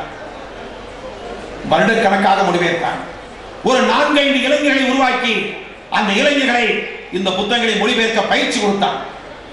ஆகவே அந்த புத்தகங்கள் தான் சீனாவின் ஞான பெட்டகமாக இன்றும் கருதப்படுகிறது என்று சீன வரலாற்றில் சொல்கிறார்கள். நான் கூட 2 ஆண்டுகளுக்கு முன்பு சீனாவுக்கு சென்று 10 நாட்கள் ஒரு அரசு பயணமாக செல்கிற நல்ல வாய்ப்பு எனக்கு கிடைத்தது. ராஜ பிரதிநிதிகளை சந்திப்பது, அந்த நாட்டின் உயர்மட்ட அமைச்சரை சந்திக்கிற வாய்ப்பு எல்லாம் கிடைத்தது. அவரிடத்தில் பேசுகிற போது, இந்தியா சீனா பிரச்சனை என்பது வேறு, எல்லை பிரச்சனை என்பது வேறு, வேறு விதமான பிரச்சனை என்பது வேறு. ஆனால் அந்த சீன மக்கள் இந்தியாவை சொந்த சகோதரர்களாக பார்க்கிறார்கள், இந்தியாவை நேசிக்கிறார்கள். இப்படி ஈழத்தில் இருக்கிற மக்கள் தாய்மண் நமக்கு தமிழகம் என்று சொல்கிறார்களோ, ஆஸ்திரேலியாவில் இருக்கிற தமிழர்கள் ஆனாலும், அமெரிக்காவில் இருக்கிற தமிழர்கள், கனடாவில் இருக்கிற தமிழர்கள் ஆனாலும் நம் தாய்மண் தமிழகம் என்று சொல்கிறார்களோ, அதுபோல அந்த சீனாவில் இருக்கிற சாதாரண மக்கள் இந்திய மக்களை நேசிக்கிறார்கள். அதை நான் பல உதாரணங்களை சொல்ல முடியும்.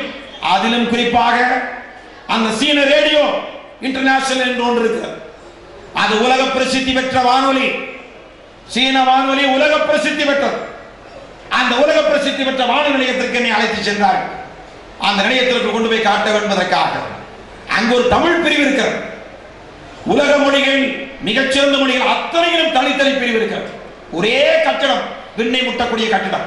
CRI, சீனா ரேடியோ இன்டர்நேஷனல் என்று மேலே எழுதியிருப்பார். உள்ளே போனால் உலக பெருமொழிகள் அத்தனை மொழிகளுக்கு தனித்தனி பிரிவு இருக்கிறது. அதில் தனி தமிழ் பிரிவு இருக்கிறது. அந்த தமிழ் பிரிவுக்கு அழைத்து சென்றார். உள்ளே அந்த கதவை திறந்த பிறகு ஏற்பட்ட அதிசயம். ஒரு சீன பெண்மணி வருகிறார். வணக்கம், என் பெயர் சரஸ்வதி என்கிறார். மெய்சிலித்து போய்விட்டேன். தெளிவாக வணக்கம், என் பெயர் சரஸ்வதி என்று சொல்லுகிற போது, இதோ இவர் இருக்கிறார், இவர் பெயர் தமிழ் மகன். யார் அவர்? ஒரு சீனர். அங்கு ஒரு 40 சீனர்கள் வேலை செய்கிறார்கள், ஆணும் பெண்ணுமாக. 40 சீனர்களுக்கும் 40 பெயர் என்பது மட்டுமல்ல, 40 ரமேஷ், சுரேஷ், தினேஷ் என்ற பெயர் ஒன்று கூட இல்லை. எல்லா பெயர்களும் தமிழ் மாறன், தமிழ் செல்வன் என்று நற்றமணி அந்த சீனர்கள் அத்தனை பேரும் பெயர் வைத்துக் கொண்டு நெஞ்சை நிமிர்த்தி சொல்கிறார். அவர்கள் தான் சீன ரேடியோவில் வேலை செய்தார். 1 மணி நேரம் பேட்டி எடுத்தார்கள். அந்த பேட்டி எடுக்கிற போது அவர்கள் கேட்ட கேள்வி நற்றமணி வந்த ஓசை, அருமையான தேனினும் இனிய ஓசை. ஆகவே அந்த தமிழ் அறிந்த, தமிழ் படித்த, அந்த தமிழ் பிரிவில் வேலை செய்யக்கூடிய அவர்கள் எல்லாம் சந்தித்தோம். அவர்கள் கொண்டு போய் காட்டினார்கள். இந்த இடத்தில் பல மொழிகளை சார்ந்தவர்கள் இருக்கிறார்கள் அல்லவா? ஆங்கில மொழி அதற்கான தனி வானொலி, ஜப்பான் மொழி அதற்கு தனியான நிலையம் இருக்கிறது அல்லவா? ஆனால் இந்தியாவை பொறுத்தளவிலே 2 மொழிகளுக்குத்தான் அங்கு தனி நிலையங்கள் இருக்கின்றன. ஒன்று இந்தி மொழி, இன்னொன்று தமிழ் மொழி. இந்த 2 மொழிகளுக்கு மட்டும்தான் தனி வானொலி நிலையங்கள். சரி, அதற்கு பிறகு எங்களை அழைத்து செல்கிற போது ஒரு பெரிய கண்ணாடி குவளை இருந்தது. அந்த கண்ணாடி குவளைக்குள் லட்சக்கணக்கான கடிதங்கள் இருந்தன. கடிதங்கள். அந்த கடிதங்களை காட்டி அந்த சரஸ்வதி என்று சொல்லக்கூடிய ஒரு பெண்மணியும், கலைவாணி என்று சொல்லக்கூடிய இன்னொரு சீன பெண்மணியும் எங்களை அழைத்து சென்று, இதோ உள்ளே இருக்கிறது என்ன என்று தெரிகிறதா என்று கேட்டார்கள். அதுதான் கண்ணாடி பேழை தானே, இது கண்ணாடி குடுவை தானே, இது ஒரு மிகப்பெரிய கண்ணாடி குடுவை தானே, உள்ளே இருப்பது கடிதங்கள் என்று தெரிகிறது அல்லவா என்று நான் சொன்னேன். அந்த கடிதங்கள் முகவரி தெரிகிறது அல்லவா, அது என்ன மொழியிலே இருக்கிறது என்று கேட்டார். முகவரிகள் அனைத்தும் தமிழ் மொழியிலே இருக்கிறது. அது கொஞ்சம் பக்கத்தில் போய் பார்த்தா தெரிகிறது. இந்த ஆண்டு உலகம் பூராவிலும் இருந்து வந்த நேயர் கடிதங்கள், அனைத்து வானொலிகளுக்கு வந்த நேயர் கடிதங்கள் மறந்துவிடக்கூடாது. அது எந்த மொழியாக இருந்தாலும் சரி, அந்த மொழிகளுக்கெல்லாம் இந்த நேயர் கடிதங்களை தனித்தனியாக பிரித்து பார்த்து உலகத்திலேயே எந்த வானொலிக்கு அதிக நேயர் கடிதங்கள் வந்திருக்கிறது என்ற ஒரு போட்டி வைத்தார்.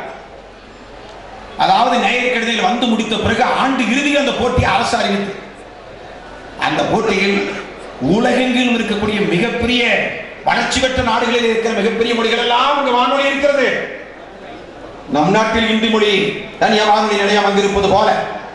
ஆனால் உலகத்திலேயே லட்சக்கணக்கான கடிதங்கள் ஒரே வருடத்தில் அந்த சீன வானொலிக்கு சென்றது தமிழ் பிரிவுக்கு மட்டும்தான், தமிழ் வானொலிக்கு மட்டும்தான். தமிழ் வானொலிக்கு இந்த ஆண்டு 4.5 லட்சம் கடிதங்கள் இதோ எண்ணிக்கையை வைத்திருக்கிறோம், நேயர் கடிதங்கள். நான் கேட்டேன், தமிழ்நாட்டில் இருந்து 4.5 லட்சம் கடிதங்கள் வந்து விட்டதாவா? இல்லை இல்லை, நீங்கள் தவறாக சொல்கிறீர்கள். தமிழ்நாட்டிலிருந்து வந்ததாக நாங்கள் சொல்லவில்லை, தமிழ் மொழியில் வந்திருப்பதாக சொல்கிறோம் என்றார். என்ன வித்தியாசம் என்று கேட்டேன். நீங்கள் எவ்வளவுதான் தெரிந்தவர்களாக இருந்தாலும் சில சமயங்களில் பிரச்சனை ஏற்படுகிறது. என்ன வித்தியாசம் என்று ஏராளமான வித்தியாசம் இருக்கிறது. என்ன வித்தியாசம் என்றால், தமிழர்கள் தமிழ்நாட்டில் மட்டுமல்ல 50க்கும் மேற்பட்ட மேற்பட்ட நாடுகளில் அகில உலகத்தில் வாழ்கிறார்கள். பூர்வீகமே இலங்கை பூர்வீகமாக கொண்ட தமிழர்கள் இருக்கிறார். அவர்களுக்கு தமிழ்நாட்டுக்கு சம்பந்தம் இல்லை. அவர் தாத்தன் அல்லது பாட்டன் முப்பாட்டன் கூட தமிழ்நாட்டில் இருந்து புலம்பெயர்ந்த தமிழர்கள் இல்லை. பூர்வீகமே அவர்கள் இலங்கைக்காரர்கள். அதுபோல வேறு பல நாடுகளும் இருக்கிறார்கள். ஆகவே உலகெங்கிலும் இருக்கிற தமிழர்கள் என்றால் குவளைய குடும்பம். ஆகவேதான் இத்தனை கடிதங்கள் உலகெங்கிலும் இருந்து வந்திருக்கின்றன. தமிழர்கள் உலகம் பூராவில் வாழ்கிறார்கள் என்று அவர்கள் சொன்னார்கள். ஏன் நான் இதை குறிப்பிடுகின்றேன் என்றால், அந்த சீனாவுக்கும் இந்தியாவுக்கும் இருக்கிற உறவுகளை பற்றி சொன்னார்களே, அந்த ஹுவான் சுவாங் அவர் மட்டும் இந்த நலந்தா பல்கலைக்கழகத்தை பற்றி தனது யாத்திரை குறிப்புகளில் எழுதியிருக்காவிட்டால் நல்ல இங்க வந்து போன பிறகு ஒரு 16 ஆண்டு காலம் அங்கும் இங்கும் தெரிந்த பிறகு வரலாற்று குறிப்பு எழுதி வைத்து விட்டார். அந்த எழுதி வைத்ததை மன்னர் வாங்கி வைத்துக் கொண்டார். வாங்கி வைத்து அங்கிருக்கிற ஆவண காப்பகங்களிலே அந்த சீன மொழியிலே பதிவாகி இருந்தது. அதை ஒரு ஆங்கிலேயர் போய் அந்த சீன மொழியிலே இருந்ததை எடுத்து இந்தியாவில் எந்தெந்த பகுதிக்கு சென்றேன், என்ன என்ன இருந்தது, அதில் எனக்கு ஏற்பட்ட அனுபவம் என்ன என்பதையெல்லாம் தெளிவாக சொல்லி இருக்கிறார். அதை எடுத்து ஒரு ஆங்கிலத்திலே ஒரு புத்தகத்தை எழுதினார். மார்டர்ஸ் என்று சொல்லக்கூடிய ஒரு ஆங்கிலேயர் சீன மொழியில இருந்த ஆங்கிலத்தில் ஒரு புத்தகம் எழுதினார். அந்த ஆங்கிலத்தில் இருந்த புத்தகத்தை சமீபத்தில் ஹுவான் சுவாங் சீன யாத்ரிகனின் அனுபவம் என்று சொல்லி தமிழில் ஒரு புத்தகம் வந்து விட்டது. நான் கேட்கிறேன், இந்திய வரலாற்றை தெரிந்து கொள்ள வேண்டும் என்றால், ஏன்னா இப்ப எல்லாம் மண்மூடி போய்விட்டது. இப்ப அகழ்வாராய்ச்சியில் தான் நலந்தா பல்கலைக்கழகம் கண்டுபிடிக்கப்பட்டது. அதிலும் தமிழ்நாட்டை சேர்ந்தவர்களோ இந்தியாவை சேர்ந்தவர்களோ யாரும் கண்டுபிடிக்கவில்லை. ஆங்கிலேயர்கள் கண்டுபிடித்தார்கள். அகழ்வாராய்ச்சியில் தான் நம்முடைய நலந்தா பல்கலைக்கழகம் வெளிப்பட்டிருக்கிறது சொன்னார். அது ஹுவான் சுவாங் என்று சொல்லக்கூடிய அந்த யாத்திரிகன் எழுதி வைத்த சிறு குறிப்பில் இருந்து இன்றைய செய்தி நாளை வரலாறு என்று சொல்கிறார்களே, அதுபோல பதிவாகி இருக்கிறது. இந்திய நாடு முழுக்க இப்படிப்பட்ட வரலாறுகள் ஏராளமாக இருக்கலாம். ஆனால் இந்த அருமையான இந்த பகுதியிலே நான் ஒரு கருத்தை பதிவு செய்கின்றேன். ஏனென்றால் இந்த புத்தக திருவிழாவுக்கு சென்ற போது இந்த புத்தகங்களை பார்த்தேன். நாம் கரிகாலன் கட்டிவிட்ட கல்லணையை நாம் அத்தனை பேரும் அறிந்திருக்கிறோம். பேராசிரியர் விட்டால் அநேகமாக 2 மணி நேரம் பாடம் எடுப்பார். கரிகாலனை பற்றி, கல்லணையை பற்றி, அதை எத்தனை நூற்றாண்டுகள் முன்பு கட்டப்பட்டது, எப்படி கட்டப்பட்டது என்பதை எல்லாம்.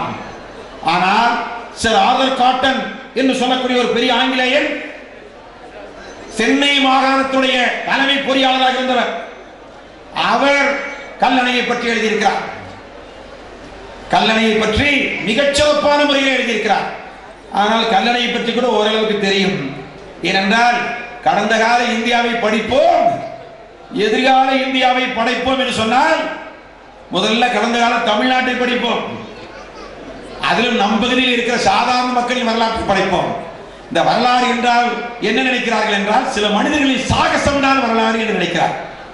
மன்னர்கள் வரலாறு, அல்லது பிரபுக்கள் வரலாறு, அல்லது பெரிய தளபதியின் வரலாறு, இது மாதிரி தனி மனிதன் செய்யக்கூடிய சாகசம் இருக்கிறதே, அதைத்தான் வரலாறு என்கிறார். தனி மனித சாதனைகள் அதையெல்லாம் தொகுத்து வரலாறு என்கிறார்கள். அது ஒரு வகையான கண்ணோட்டம். வரலாற்றில் தனிநபருக்கு பாத்திரமில்லை என்று சொல்லவில்லை. The role of individual in history என்று சொல்லக்கூடிய உலக பிரசித்தி பெற்ற ஒரு புத்தகம் இருக்கிறது. The role of individual in history. வரலாற்றில் தனிநபர் வகிக்கும் பாத்திரம். அந்த உலக பிரசித்தி பெற்ற புத்தகத்தை எழுதியவர் யார்? உலகத்தில் மிகச்சிறந்த சிந்தனையாளர்கள் ஒருவரும் கருத்தாளி ஒருவருமான ரஷ்ய படைப்பாளி, ரஷ்ய பேரறிஞர், ரஷ்ய கருத்தாளர் புலகானோவ் என்று சொல்லக்கூடிய பேரறிஞர் தான் The Role of Individual in History என்ற புத்தகத்தை எழுதியவர். தனி மனிதனுக்கு சரித்திரத்தில் பங்கில்லை என்று சொல்லவில்லை. ஆனால் தனி மனிதன் சரித்திரம் தான் சரித்திரம் என்று எடுத்துக்கொள்ளக் கூடாது. மக்கள் சரித்திரம் தான் சரித்திரம். மக்கள் தான் சரித்திரம் படைத்தவர்கள். சரித்திரத்தின் நாயகர்கள் யார் என்றால் மக்கள். நான் கேட்கிறேன், இயற்கை தானே செல்வம்? இயற்கை செல்வம், உழைப்பு மூலதனம். இயற்கை என்பது நமக்கு செல்வம், ஆனால் உழைப்பு என்பது மூலதனம். இயற்கை என்பது தானாக கிடைப்பது, ஆனால் உழைப்பு என்பது மனிதனால் செலுத்தப்படுவது. ஆகவே மனிதன் தான் நாயகன், மனிதன் தான் சரித்திர நாயகன். ஆனாலும் அதில் சில மனிதர்கள் இருக்கின்றார்கள் வித்தியாசமாக சிந்திப்பவர்கள். இப்ப நான் ஆட்சித்தலைவரை பற்றி நான் தனியாக குறிப்பிடுகிற போது, எந்த மாவட்டத்துக்கு சென்றாலும் எந்த ஐஏஎஸ் அதிகாரியை பார்த்தாலும் நான் இவ்வாறு சொல்ல முடியுமா? முடியாது. காரணம் என்னவென்றால் நிறைய ஐஏஎஸ் அதிகாரிகள் இப்படி சிறப்பான அதிகாரிகள் இருக்கிறார்கள், நான் ஒப்புக்கொள்கிறேன். மிக அருமையான அதிகாரிகள் இருக்கிறார்கள். அந்த மாதிரி அதிகாரிகள் எல்லாம் இவர் நம்முடைய அதிகாரி, நம்முடைய அலுவலர், நம்முடைய தலைவர் மானசீகமான முறையிலே நெஞ்சில் நினைத்து அவர்தான் அவரை போல் செய்ய வேண்டும் என்று கருத்தை அடுத்த தலைமுறை எடுத்துக் கொள்வார். அதே போல் இவரை பார்த்து அவரை போல் நான் இருக்க வேண்டும். நேற்று கூட நான் ஈரோட்டில் ஒரு ஐஏஎஸ் அகாடமி அதை தொடங்கி வைப்பதற்காக அழைத்தார். அவ்வாறு அழைத்த போது நான் சொன்னேன், பேசுகிற போது குறிப்பிட்டேன், விரல் விட்டு எண்ணத்தக்க 10-15 அதிகாரிகளை வரிசையாக சொல்கின்றேன். அப்படிப்பட்ட அதிகாரிகளை போல் நீங்கள் ஐஏஎஸ் அதிகாரிகளை உருவாக்குங்கள். ஐஏஎஸ் ஊழல் இல்லை என்னால் சொல்ல முடியும். உறுதியாக ஊழலை எதிர்த்து உறக்க குரல் கொடுப்பவர்கள் நாங்கள். ஆனால் உறுதியாக சொல்ல முடியும், இதுவரை ஐஏஎஸ் படிப்பதில் இன்னும் ஊழல் வரவில்லை. 10 கோடி இருந்தாலும் ஐஏஎஸ் ஆக வர முடியாது என்ற நிலை இன்று வரை நிலவுகிறது. பாராட்டலாம். ஆனால் அப்படி திறமை இருந்தால் தானே ஐஏஎஸ் அதிகாரியாக வர முடியும். ஆகவே அப்படி இருந்தாலும் அத்தனை பேரையும் திறமையோடு வளர்ந்தாலும் கூட அந்த திறமையோடு சேர்த்து மனித நேயம், மனிதனுக்காக சிந்திப்பது என்ற முறையில் இருக்கிறது அல்லவா, தனித்து சொல்கிறோம் அல்லவா, அதுபோல வரலாற்றில் வழிநெடுக அப்படிப்பட்ட தலைவர்கள் இருக்கிறார்கள். நான் நிறைவாக ஒரே ஒரு கருத்தை, என நிறைய விஷயங்கள் இருந்தாலும் கூட உலக அளவிலே சொல்லி இருக்கிறோம், இந்திய அளவிலே சொல்லி இருக்கிறோம், தமிழக அளவில் ஒரு கருத்தை பதிவு செய்ய விரும்புகிறேன். 740 ஆண்டுகளுக்கு முன்பு காலிங்கராயன் என்ற ஒரு சாதாரண மனிதன் இருந்தார். அதை மட்டும் மனதில் வைத்துக் கொள்ளுங்கள். ஒரு பக்கம் வைத்துக் கொள்ளலாம். 740 ஆண்டுகள், 740 ஆண்டுகள், மறுபடியும் திரும்ப சொல்கிறேன், என எந்த ஒரு 2000 ஆண்டுகளுக்கு முன்பு என்று சொல்லி அழுத்தமாக மனதிலே பதிந்தால் தான் திருக்குறளின் பெருமை நமக்கு புரியும். வெறும் திருக்குறள் சொல்லிக் கொடுத்தால் புரியாது. 2000 ஆண்டுகளுக்கு முற்பட்டது மனிதன் இப்படி எல்லாம் இருந்தான், அந்த காலத்தில் திருக்குறள் உருவாகி இருக்கிறது என்று சொன்னால் தான் புரியும். அதுபோல 740 ஆண்டுகளுக்கு முன்பு அவன் மன்னர் பரம்பரையில் வந்தவன் அல்ல, சிற்றரசனுடைய மகன் அல்ல, ஒரு அதிகாரியின் மகன் அல்ல, நம்மை போல் சாமானியன். அவன் திறமை, அதிகமான திறமை, ஆளுமை இருந்ததால் அப்போது இருந்த மன்னன் அவனை அரசியல் தலைவனாக்கினான். ஒரு ஐஏஎஸ் அதிகாரி மாதிரி அந்த மன்னர் காலத்தில் ஒரு அதிகாரி ஆக்கினான். அந்த காலிங்கராயன் என்ன செய்தான் தெரியுமா? ஒரு அதிகாரி என்ற ஒரு சிறு பிடிப்பு கிடைத்தது அல்லவா, அதை வைத்து அந்த மண்டலத்தில் இருக்கிற மக்கள் அத்தனை பேரையும் திரட்டி, உங்களுக்கெல்லாம் தெரியும், கூடுதுறை என்று கேள்விப்பட்டிருப்பீர்கள். பவானி ஆறு ஒரு பக்கம் இருக்கிறது, காவிரி ஆறு ஒரு பக்கம் இருக்கிறது, அடியில் ஒரு ஆறு ஓடுகிறது, அமுதம் என்ற ஒரு ஆறு. இந்த அந்த ஐதீகம், அது அடியில் ஆறு ஓடுகிறதா இல்லையா என்று அறிவியல் அல்ல, ஐதீகம். ஆனால் பவானி என்பதும் காவிரி என்பதும் ஓடுவதை நமக்கு கண்ணுக்கு முன்னாலே தெரியும். அந்த 3 ஆறுகள் சந்திக்கின்ற இடத்தில் ஒரு ஆலயம் இருக்கிறது. அந்த ஆலயத்துக்கு பெயர் சங்கமேஸ்வரர் ஆலயம். அந்த ஆறுகள் கூடுகிற இடத்துக்கு பெயர் கூடுதுறை. அந்த கூடுதுறையை தெரிந்தவர்கள் நிறைய பேர் இருப்பீர்கள், பவானி கூடுதுறையை. அந்த பவானி அந்த இடத்தில் தண்ணீர் காட்டாற்று வெள்ளம் போல் வரக்கூடிய தண்ணீரை தடுத்து நிறுத்தினான் இந்த சாமானியன். இப்ப வற்றாத ஜீவநதி காவிரி என்று இப்ப சொல்ல முடியாது. வற்றிய ஜீவநதியாக இருக்கிறது, வறண்டு கிடக்கிற ஜீவநதியாக இருக்கிறது. ஆனால் அப்போது வற்றாத ஜீவநதியாக இருந்த பவானியை சீறி பாய்ந்து வந்து கொண்டிருந்த போது தடுத்து நிறுத்தினான். நிறுத்தி என்ன செய்தான்? அங்கிருந்து நொய்யல் என்று சொல்லக்கூடிய இடத்திற்கு ஏறத்தாழ அங்கிருந்து நேரம் வந்த 36 மைல், அதுக்கு ஒரு பெரிய சிறு நதியை விட்டு நான் வாய்க்கால் வெட்டினான். அங்கிருந்து வெட்டினான். சரி, தொழில்நுட்பம் இது ரொம்ப கடல் மட்டத்திற்கு ரொம்ப மேல இருக்கு. பவானி நொய்யல் கடல் மட்டத்துக்கு ரொம்ப கீழே இருக்கு. அப்ப தண்ணீர் திறந்து விட்டா என்ன ஆகும்? நேர போயிடும், பிரயோஜனம் இல்லை, விவசாயத்துக்கு பயன்படாது. என்ன செய்தான் தெரியுமா? 740 ஆண்டுகளுக்கு முன்பு இந்த பாம்பு வளைவதை போல் வளைய வேண்டும், அப்படி ஒரு டெக்னாலஜி. அந்த அப்படியே பாம்பு வளைகிற மாதிரியே அந்த வாய்க்கால வளைச்சு வளைச்சு நேரம் வந்தா 36 மைல், 56 மைலுக்கு அந்த வாய்க்கால் வெட்டினான். அந்த வாய்க்கால் வெட்டிய போது தண்ணீர் விட்டவுடன் அப்படியே சீறி பாய்கிறது அல்லவா, அந்த தண்ணி போய் விளிம்பில் நிற்கும் அல்லவா. அந்த ஒரு பக்க கரை எப்படி கட்டினான் தெரியுமா? 2 கல்லு கொண்டு வந்து வைப்பது, 2 கல்லு நடுவில் துளை போடுவது, அந்த துளையில் இரும்பு கம்பியை உள்ளே விடுவது. அந்த இரும்பு கம்பி வெளியே வரக்கூடாது என்பதற்காக 2 கற்களையும் இணைக்க வேண்டும் என்பதற்காக, அப்ப சிமெண்ட் கிடையாது, காரை கிடையாது, அந்த கம்பியில் ஈயத்தை காய்ச்சி ஊற்றினான். இப்படி 56 மைலுக்கும் அந்த கற்களை வைத்து ஈயத்தை காய்ச்சி ஊற்றி 12 ஆண்டு காலம், 740 ஆண்டுகளுக்கு முன்பே பவானியிலிருந்து நொய்யல் வரை அவன் வாய்க்கால் வெட்டினான். வெட்டி முடிச்சு கடைசியில் அணையை திறந்து விட்டான். அணை சீறி பாய்ந்தது. பாம்பு மாதிரி வளைந்து வளைந்து வளைந்து வளைந்து வந்து நொய்யல் வந்து சேர்ந்தது. நொய்யலுக்கு பிறகு விடாமல் அதற்கு பிறகு அமராவதி வரை அடுத்த நதியை இணைக்க வேண்டும் என்று விரும்பினான். அதையும் செய்து முடித்தான்.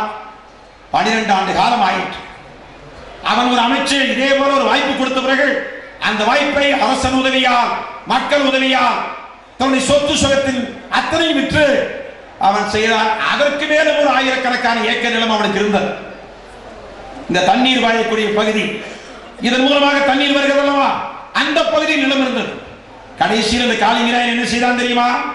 12 ஆண்டு காலம் முடிந்து தண்ணீர் வந்து லட்சக்கணக்கான ஏக்கர் நிலம் பாய்கிறது என்பதை உறுதி செய்து கொண்ட பிறகு 12 ஆண்டுகளுக்கு இந்த குடும்பத்தாரை அத்தனை பேரையும் ஒரு இடத்துல கூட்டம் போட்டான். தன் குடும்பத்தார் உறவினர்கள் அத்தனை பேரையும் கூட்டம் போட்டு, இந்த காளிங்கராயன் 12 ஆண்டு காலமாக இந்த பவானி ஆற்றை குறுக்கே அணை கட்டி அங்கிருந்து ஒரு வாய்க்கால் வெட்டி கொண்டு வந்து நொய்யலை இணைத்தது நமக்கு இருக்கக்கூடிய சில ஏக்கர் நிலம் பாய வேண்டும் என்பதற்காக என்று மக்கள் நினைத்துக் கொள்ள கூடாது. நாம் அதற்காக செய்யவில்லை. ஆகவே நம் உறவினர்கள் அத்தனை பேரும் இந்த பாசன பகுதியை விட்டு விலகி பொள்ளாச்சிக்கு அந்த பக்கம் ஊத்துக்குடி என்று சொல்லக்கூடிய அந்த ஊருக்கு குடிபெயர்ந்து செல்கிறோம். ஒரு சொட்டு தண்ணீரை கூட நான் இதை பயன்படுத்த மாட்டேன் என்று முடிவெடுத்தார். முடிவெடுத்தது மட்டுமல்ல, செயல்படுத்தினார். அந்த காளிங்கராயன் 12 ஆண்டு காலம் வெட்டியது மட்டுமல்ல, தன்னுடைய நிலத்திற்கு தண்ணீர் பாய்க்க கூடாது, மக்களுக்காக, தனக்காக வாழாமல் பிறர்க்காக வாழ்ந்த பெருந்தகை காளிங்கராயன். அது மட்டுமல்ல, அவன் பகுதியிலே இருந்த ஆளுகைக்குட்பட்டிருந்த பகுதிகளிலே சிமெண்ட் பூசக்கூடாது, தாழ்த்தப்பட்ட மக்கள், இன்ப துன்பங்களுக்கு பறை மேளம் மங்கள ஒலி கேட்கக்கூடாது என்று மேல் சாதிகள் விதி விதித்திருந்தார்கள். இவன் வந்தவர்கள் கட்டளை இட்டான். இப்போது கல்வெட்டில் இருக்கிறது. புலவர் சே. ராஜ் அவர்கள் இந்த கல்வெட்டை எடுத்து அருமையான புத்தகம் போட்டிருக்கிறார். இந்த புத்தக திருவிழாவில் நீங்கள் பார்க்கலாம்.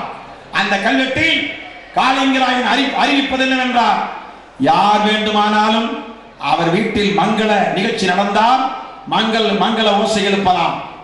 யார் வேண்டுமானாலும் அவர் வீட்டில் யாராவது இறந்து போனால் பேரிகை முழக்கலாம். யார் வேண்டுமானாலும் துண்டை மேலே போட்டுக்கொண்டு கம்பீரமாக நடக்கலாம்.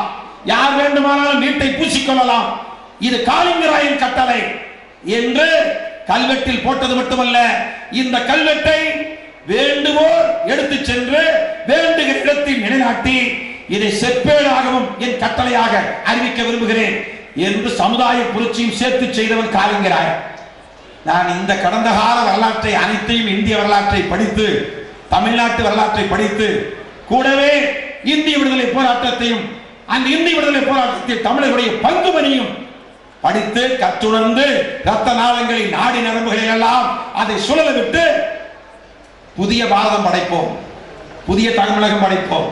அந்த தமிழகத்தில் ஏற்றத்தாழ்வு இல்லை, அனைவரும் மகிழ்ச்சியான சமுதாயம், அனைவருக்கும் கல்வி கிடைக்கிற, அனைவருக்கும் சந்தோஷமாக இருக்கிற, சாதி மதங்களை பாரோம் உயர் ஜன்மமே தேசத்தில் எய்தினராயின் வேதையராயினும் ஒன்றே அந்த வேறு குலத்தினர் ஆயினும் ஒன்றே என்று பாரதி சொன்னானே, அதுபோல சமத்துவத்தோடும் மகிழ்ச்சியோடும் சகோதரத்துவத்தோடும் ஏற்றத்தாழ்வற்ற முறையிலும் அத்தனை பேருக்கும் அத்தனை செல்வங்களும் கிடைக்கிற, மக்கள் மகிழ்ச்சியாக இருக்கிற அந்த சமுதாயத்தை படைப்பதற்கு கடந்த கால நாயகர்கள், கடந்த கால மக்கள் நாயகர்கள், கடந்த கால மக்கள் நலம் விரும்பிகள் அவர்கள் பெயரில் இந்த அருமையான புத்தக திருவிழாவில் உறுதியேற்போம் என்று சொல்லி இந்த அருமையான வாய்ப்புக்கு நன்றி கூறி விடைபெறுகிறேன். நன்றி, வணக்கம்.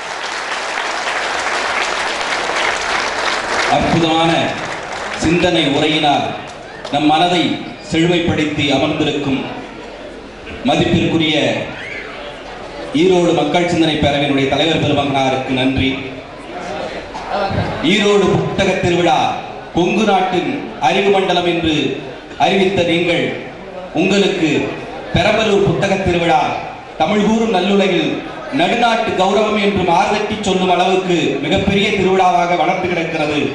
அத்துணை பெருமைக்கு சொந்தக்காரர்களாக இந்த அரங்கம் இருக்கிறது. இப்பொழுது பட்டிமன்ற அரங்கம்